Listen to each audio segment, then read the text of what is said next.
Hi, and you're now with the Forerunner Chronicles. This vlog is a video response to a question we received from Fabio from MySpace. And it reads, hi, my friend wants me to prove to him that Saturday is the Sabbath and not Sunday using world history and not only the Bible as a reference. Can you help me? Fabio, as promised, here's your answer.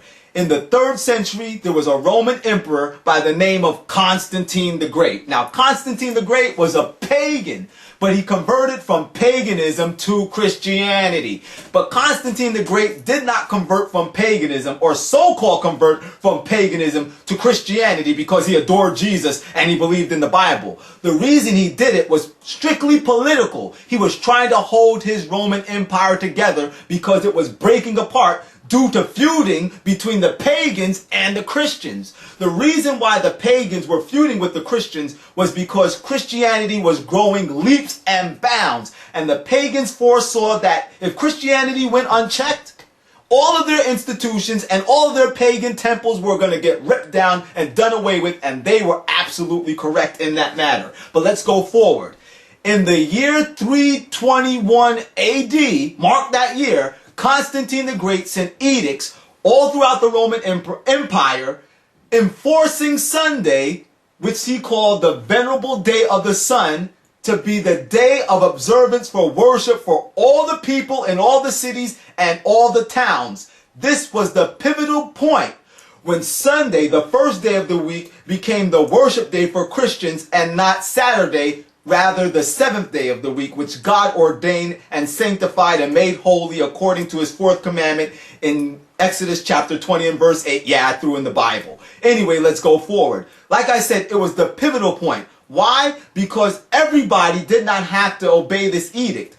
Constantine he exempted those who lived in the countries and worked as farmers. Reason being, he believed that on those days, on Sunday, it might be a prime time for them to harvest their crops. So therefore, they were left out of this edict. But something else happened a few years later, about 200 years later. We'll talk about that. Before I even get there, I want to tell you this. Socrates,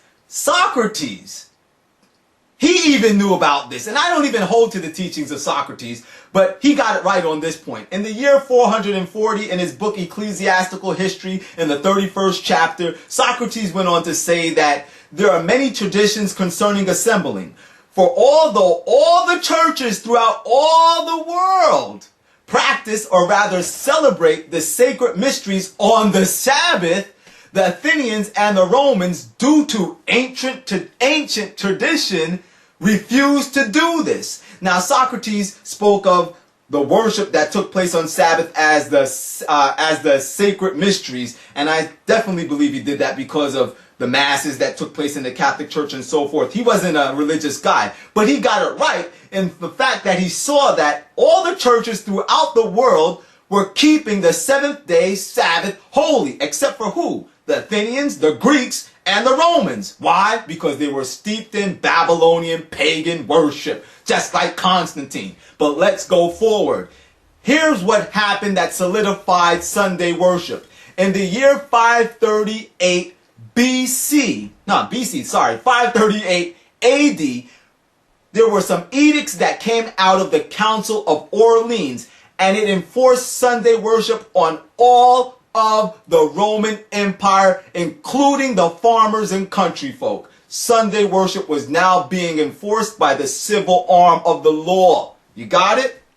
Yeah. And something else happened pivotal in that year that you need to remember. In 538, the Roman general Bersalius, I believe I said that right, Bersalius, routed the Ostrogoth army. Now, the Ostrogoths were an ancient Aryan tribe, and they were actually the last stumbling block that stood in the way of the papacy grabbing global dominance. When the Ostrogoths were taken out of the way, the papacy began to reign and persecute Christians. 538 AD, Sunday worship was solidified. 321 AD, Constantine the Great made the edict that everybody had to observe Sunday in the Roman Empire. So question, why are you listening to Sunday worship, and why are you worshiping on Sunday? Because it has nothing to do with the Bible. History told it, and whether you like it or not, This is the forerunner, the same old forerunner, and the truth is the truth.